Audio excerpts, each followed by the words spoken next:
வணக்கம் மக்களே, இது வரைக்கும் நீங்கள் நம்ம சேனலை சப்ஸ்கிரைப் பண்ணிக்கங்க. 19 பந்துகளில் முடிஞ்ச மேட்ச், மாபெரும் வரலாற்று வெற்றி. ஓமனை நசுக்கிய இங்கிலாந்து ஓமன் அணியை வெறும் 19 பந்துகளில் வீழ்த்தி வரலாறு படைத்துள்ளது இங்கிலாந்து அணி. 2024 T20 உலகக்கோப்பை தொடரில் இங்கிலாந்து மற்றும் ஓமன் அணிகளுக்கு இடையேயான குரூப் பி பிரிவு போட்டி நடைபெற்றது.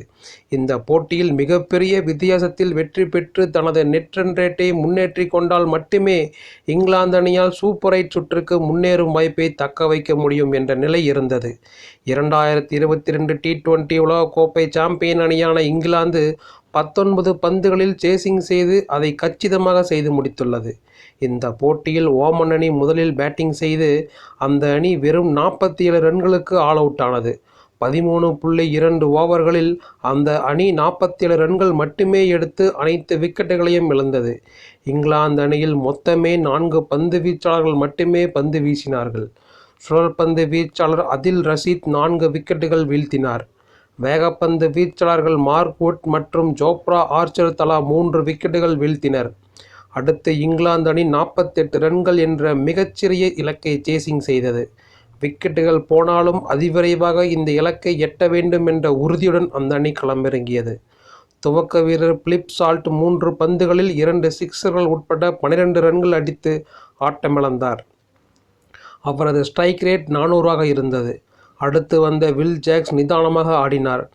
7 பந்துகளில் 5 ரன்கள் மட்டுமே எடுத்து ஆட்டமிழந்தார். மற்றொரு துவக்க வீரர் ஜோஸ் பட்லர் 8 பந்துகளில் 4 4 மற்றும் 1 6 அடித்து 24 ரன்கள் சேர்த்து கடைசி வரை களத்தில் இருந்தார். அவரது ஸ்ட்ரைக் ரேட் 300ஆக இருந்தது. பேஸ்டோ 2 பந்துகளில் 2 4 அடித்து 8 ரன்கள் சேர்த்தார். சரியாக 3.1 ஓவரில் இங்கிலாந்து அணி 50 ரன்கள் எடுத்து 8 விக்கெட் வித்தியாசத்தில் வெற்றி பெற்றது. வில் ஜாக்ஸ் பந்துகளை வீணடிக்காமல் இருந்திருந்தால் இன்னும் கூட குறைவான பந்துகளில் இங்கிலாந்து அணி சேசிங்கை முடித்து வெற்றி பெற்றிருக்கும் என்பது குறிப்பிடத்தக்கது. இந்த வெற்றியின் மூலம் T20 உலகக்கோப்பை வரலாற்றிலேயே மிக அதிக பந்துகள் மீதமுள்ள வகையில் சேசிங் செய்து வெற்றி பெற்ற அணி என்ற வரலாற்று சாதனையை இங்கிலாந்து நிகழ்த்தியது.